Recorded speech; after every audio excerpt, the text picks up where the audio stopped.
Hello guys, before I introduce my channel, I want to introduce myself first. My name is Gilang. I'm an Indonesian and I want to discuss about TCG growth Indonesian in this channel. So, I discuss three trading card game in Indonesia. First is Yu-Gi-Oh!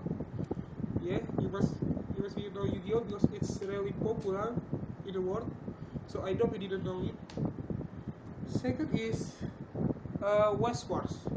West Wars is Bushiro trading card game, and it's created from a lot of anime series. So you play with your favorite anime as a deck, or maybe VN, VN, physical novel, and your friend use another anime or VN as a deck and fight with you.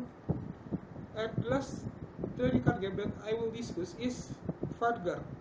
You know, it's another Bushiro trading card game, and it's pretty good because it's kind of popular right now. So that's all that what I want to discuss in this channel.